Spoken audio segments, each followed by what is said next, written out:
अस्सलाम वालेकुम एवरीवन।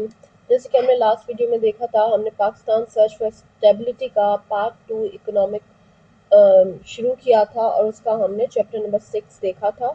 ठीक है, अब हम चैप्टर नंबर 7 देख रहे हैं, पार्ट 2 इकोनॉमी का। And the book is Pakistan search for stability by मलिया लोधी, जो कि 2024 में पब्लिश की गई है।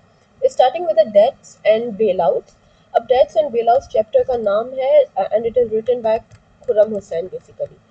सो बेसिकली ये जो चैप्टर है ये क्या डिस्कस करता है, ये डिस्कस करता है कि हमारे जो अभी पाकिस्तान में इतनी हमारी डेट्स हैं जो हम पे नहीं कर पाते हैं, उनका रीज़न क्या है, क्यों हमारा डेट इतना ज़्यादा बढ़ गया है जबकि दूसरी कंट्रीज़ का इतना नहीं है। एंड हमारे पास जो बेल आउट्स की हिस्ट्री है, बेल आउट किसे कहते हैं, जो हम IMF से कर्जा लेते हैं या हम डिफरेंट जो वर्ल्ड बैंक है या एशियन डेवलपमेंट बैंक है या उनसे जो हम बेल आउट्स लेते हैं, जो कर्जा वगैरह लेते हैं, उसको पे करने का जो तरीका होता है उसे बेल आउट्स कहते हैं बेसिकली। तो ये सारी हमारी जो हिस्ट्री है डेट्स एंड बेल आउट्स की, ये बेसिकली क्यों यहाँ तक पहुँची है, ये सारा हम इस चैप्टर में डिस्कस करते हैं, जो कि मलिया लोधी ने लिखा है। सो मूविंग ऑनवर्ड्स, कि पाकिस्तान की जो एक इकोनॉमिक साइकिल है, it is based on low earning. हम ज़्यादा अर्न नहीं करते हैं, हमारी स्पेंडिंग बहुत ज़्यादा है और हम शॉर्ट टर्म फिक्सेस पे ज़्यादा रिलाई करते हैं, हम लॉन्ग टर्म पॉलिसीज़ नहीं बनाते हैं, जो कि हमने लास्ट वीडियो में भी डिस्कस किया है। मूविंग ऑन, कि हमारी जो ज़्यादा पैसे जो आते हैं या जो हमारी जो करेंसी है या हमारी जो इकोनॉमी है वो स्टेबल होती है किसके थ्रू, जब जो डिफरेंट कंट्रीज़ हैं वो हमारी इकोनॉमी में मनी इन्फ्यूज़ करती हैं। किस तरह से करती हैं, वो अपने पैसे हमें एज अ कर्जे की तरह देते हैं और वो हमारी इकोनॉमी में वो पैसे डाले जाते हैं, तो हमारी इकोनॉमी स्टेबल बनती है। So basically it's a cycle of bast and boom. Bast and boom क्या होता है? बस्ट का मतलब होता है कि जब चीज़ बहुत तेज़ी से ऊंचाई पे जाए, बहुत तेज़ी से बहुत अच्छी जाए। एंड बूम होता है कि जब वो बहुत बुरी तरीके से जो है नीचे आ जाए, लाइक क्रैश कर जाए। सो मूविंग ऑनवर्ड्स, तो ये है कि बेसिकली जो वर्ल्ड इकोनॉमी का क्रैश हुआ था 2000 में, लाइक 2000s पे, तो उसका पाकिस्तान को बहुत बड़ा नुकसान हुआ था। वाई? बिकॉज पाकिस्तान की खुद की जो इकोनॉमी है वो इतनी स्टेबल थी ही नहीं कि उस प्रेशर को या उस प्रॉब्लम को वो सस्टेन कर सके या उसको संभाल सके। So first of all what happen, कि जब 9/11 हुआ 2001 में, तो उससे बहुत उतार चढ़ाव आ गए। बहुत सारी इकोनॉमीज को बहुत सारे नुकसान हुए, बहुत ही अनप्रिडिक्टेबिलिटी जो है वो वर्ल्ड इकोनॉमी में आ गई थी। एंड व्हाट हैपन कि जो है 2004 तक तो पाकिस्तान की इकोनॉमी काफ़ी स्टेबल रही, लेकिन 2008 के बाद, क्योंकि US में फाइनेंशियल क्राइसिस आ गया था, तो हमारा उस पर ऑब्वियसली इम्पेक्ट पड़ा था। More over all over world में भी 2010s में ग्रीस में, पोर्टुगल में, आयरलैंड में, स्पेन में एंड सिप्रस में भी बहुत बुरी तरीके से इकोनॉमी उनकी क्रैश हुई थी, जिसको हम यूरो क्राइसिस भी कहते हैं। एंड उसका भी ऑब्वियसली हम पे इम्पेक्ट पड़ा, बिकॉज दैट्स वेयर हम फ्रॉम वेयर हमारी इकोनॉमी चलती थी और हमें बेसिकली डेट्स वगैरह मिलते थे। सो उसका हम पे भी इम्पेक्ट पड़ा। एंड देन व्हाट हैपन कि जो 2019 में हमारा कोविड हुआ, उसके लॉकडाउन का भी इम्पेक्ट इस तरह से पड़ा कि हमारी इन्फ्लेशन बहुत बढ़ गई। एंड देन जो रशियन इन्वेजन ऑफ यूक्रेन है, उससे ऑयल प्राइसेस इतनी हाई हो गई और वहाँ पे बेसिकली फूड का इतना मसला हो गया कि हमारे लिए ये 2022 जो है वो बहुत प्रॉब्लमेटिक था। 2022-23 now let's look at the कि पाकिस्तान का बेसिक प्रॉब्लम क्या है, बेसिक मसला क्या है। पाकिस्तान का मसला ये है कि वो इम्पोर्ट ज़्यादा करता है और वो एक्सपोर्ट कम करता है। फॉर एग्जाम्पल, वो अगर इम्पोर्ट 100 करता है और एक्सपोर्ट वो 60 करता है, तो हमारे पास डेफिसिट 40 का तो आता ही आता है।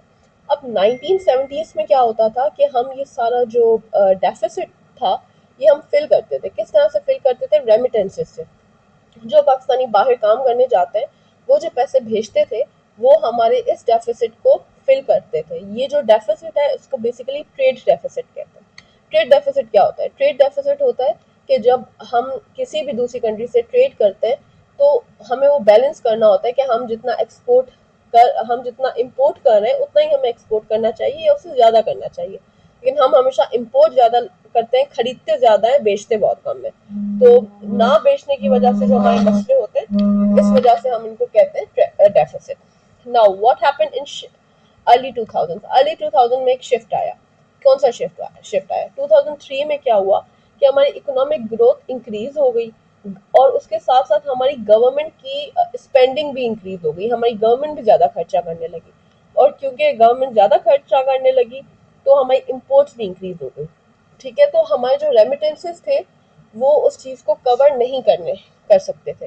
अब ये जो हम कह रहे हैं कि हमारी इकोनॉमिक ग्रोथ इंक्रीज हो गई, स्पेंडिंग भी इंक्रीज हो गई, इम्पोर्ट भी इंक्रीज हो गई, ये क्यों हुआ? ये इस वजह से हुआ क्योंकि 2003 की स्टार्टिंग में ही वो ईयर था जब पाकिस्तान डिसाइडेड कि वो ज़्यादा मनी प्रिंट करेगी।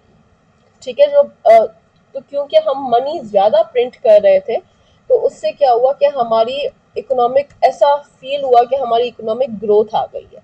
ठीक है, बल्कि ये इस तरह से नहीं था, इकोनॉमिक ग्रोथ नहीं थी, इट्स जस्ट कि हम पैसे ज़्यादा प्रिंट कर रहे थे। एंड मोर ओवर हमें जो है वो बाहर से काफ़ी वो भी आए थे, कर्जे वगैरह भी मिल रहे थे, बाहर से पैसे भी आ रहे थे, जिसकी वजह से हमारा ये जो इकोनॉमी का मसला था वो इम्प्रूव हो गया था। ठीक है, एंड क्यों पैसे आ रहे थे? Because we all know the reason.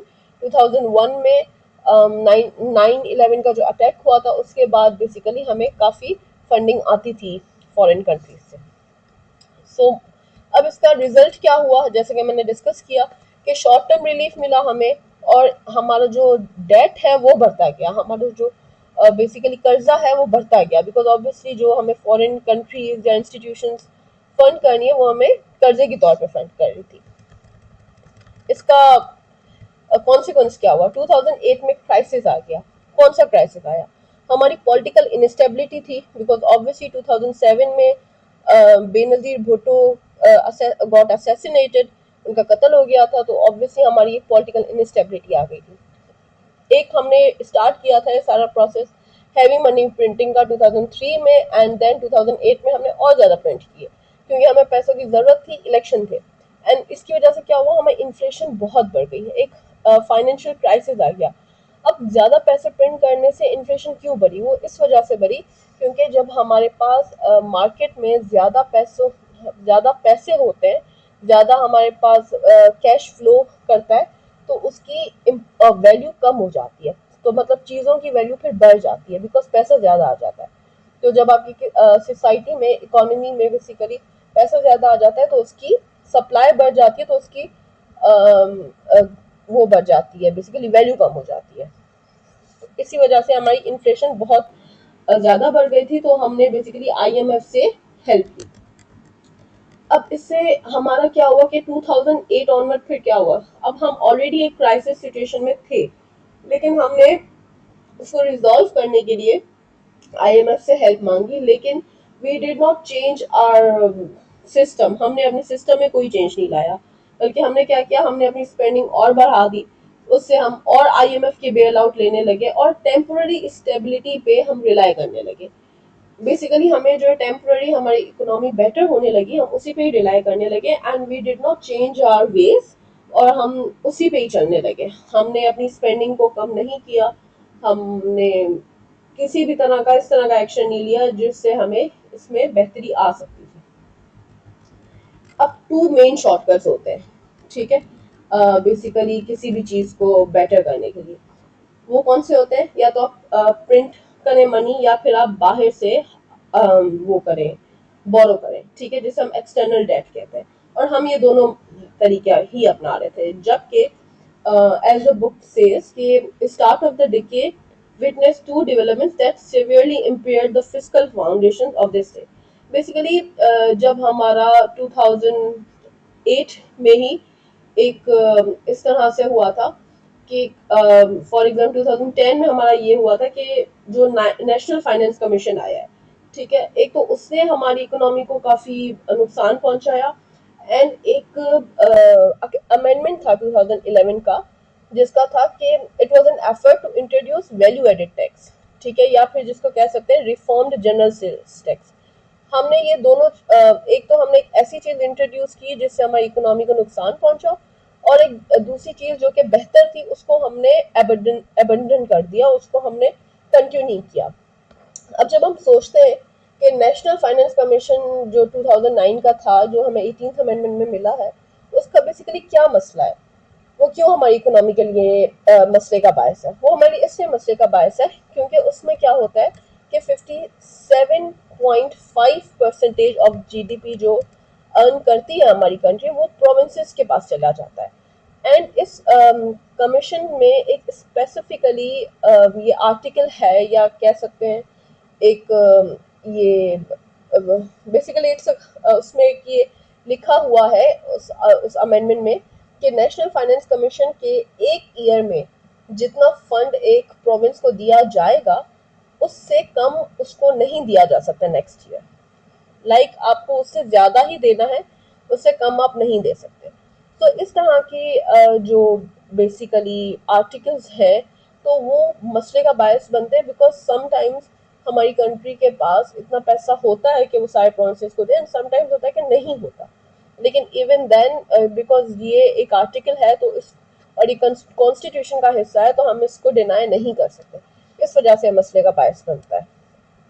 And एक तरीका जो हमने 2008 का जो क्राइसिस था उसको बेटर करने के लिए हमने क्या किया, हमने अपना डाइवर्सिफिकेशन कर दी। मतलब अब हम जो कर्जा लेते थे पहले, हम सिर्फ और सिर्फ कुछ एक दो कंट्री से या एक दो इंस्टीट्यूशन से लेते थे, लेकिन उसके बाद हमने क्या कर दिया, डाइवर्सिफिकेशन कर दी।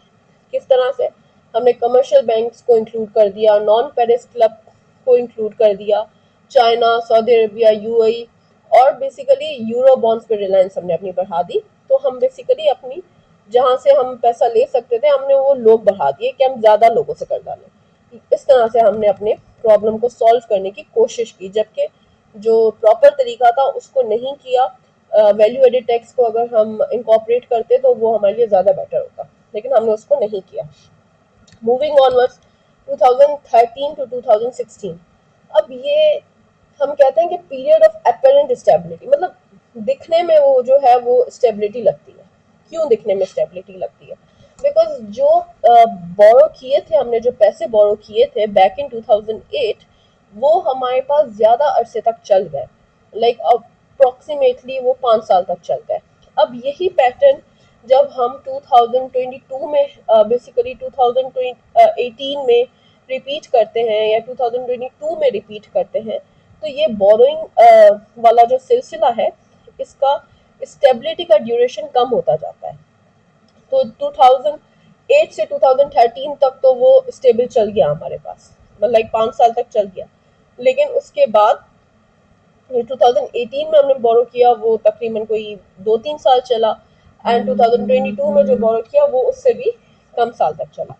सो बेसिकली इसमें क्या हुआ, 2013 या 2016 में, जिसको हम अपरेंट स्टेबिलिटी कहते हैं, उसमें लार्ज इनफ्लोज आने लगे फॉरेन लोन से, फॉरेन रिजर्व्स में इंक्रीज हो गया, और हमारी जो करेंसी थी वो बेसिकली स्टेबल हो गई। मूविंग ऑनवर्ड्स, अब रियलिटी क्या थी कि हमारी जो ग्रोथ थी वो बेस्ड ऑन बोरोड मनी थी, उसमें कोई इकोनॉमिक स्ट्रेंथ नहीं थी। हमने अपने जो इम्पोर्ट्स हैं उनको वैसा ही रखा, ठीक है, हमने अपने इम्पोर्ट्स को उतना ही बढ़ाया, कम नहीं किया। और गवर्नमेंट ने पॉलिसीज इस तरह से बनाई जिस तरह से लगे कि जो है हमारी जो ग्रोथ है वो बेसिकली हो रही है या स्टेबल है। वो किस तरह, कौन सी पॉलिसी थी? वो ये पॉलिसी थी, एक तो जो डॉलर का जो रेट है उसको आर्टिफिशियली कम ही रखा, बेसिकली उसको ज़्यादा बढ़ने ही नहीं दिया, चीप डॉलर रखा, और लो इंटरेस्ट रेट्स रखे।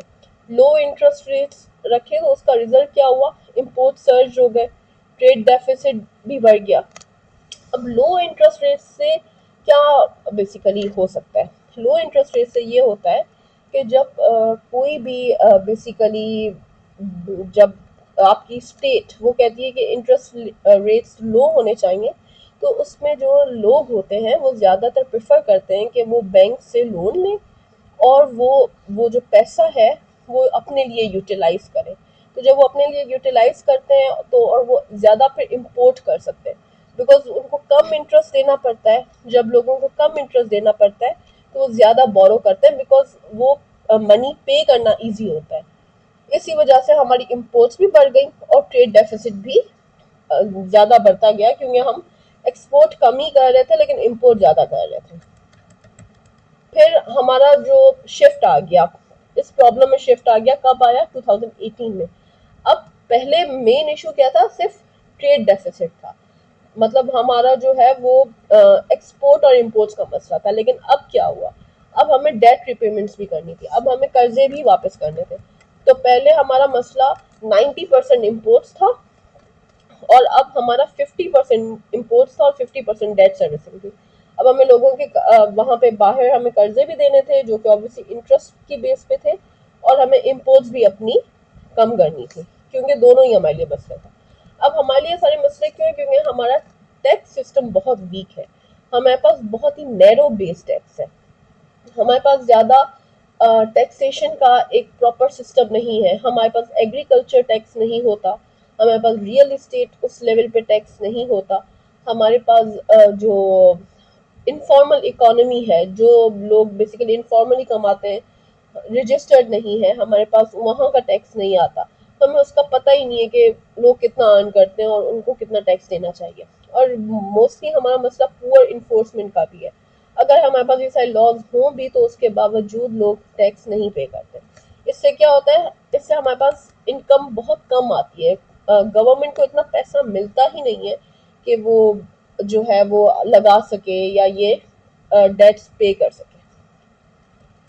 हम इंस्टेड ऑफ दिस हम क्या करते हैं? हम इसके प्रॉपर बेसिकली रिफॉर्म्स की जगह हम क्या करते हैं? हम टेम्पोररी टैक्स मेजर्स लेकर आते हैं। टेम्पोररी टैक्स मेजर्स में क्या होता है? उसमें हम ये करते हैं कि हम विथ होल्डिंग टैक्स करते हैं, हम टैक्सेस को विथ होल्ड कर सकते, विथ होल्ड कर देते हैं, ठीक है। उसके अलावा हम क्या करते हैं? हम ट्रांजैक्शन में टैक्स लगाते हैं कि मिसाल के तौर पे अगर एक बैंक से दूसरी बैंक पे हम कोई ट्रांजैक्शन कर रहे हैं या हम एटीएम से पैसे निकाल रहे हैं, हम उसको टैक्स करते हैं। और दूसरा हम एमनेस्टी स्कीम्स लगाते हैं। एमनेस्टी स्कीम्स का क्या होता है? बेसिकली कंसेप्ट क्या है?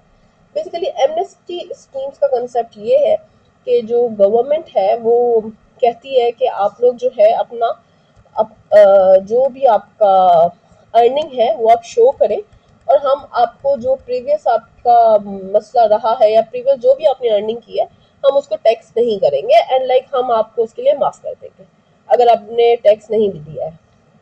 लेकिन इसमें लोग क्या करते हैं?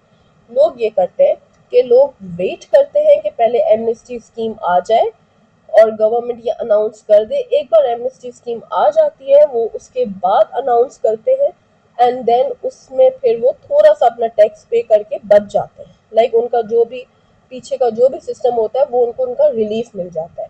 तो लोग इस तरह से करते हैं, हालांकि इसकी एक स्ट्रिक्ट रेगुलेशन होनी चाहिए और इस तरह से नहीं होना चाहिए। तो बेसिकली ये हमारे फेल्ड रिफॉर्म अटेम्प्ट होते हैं।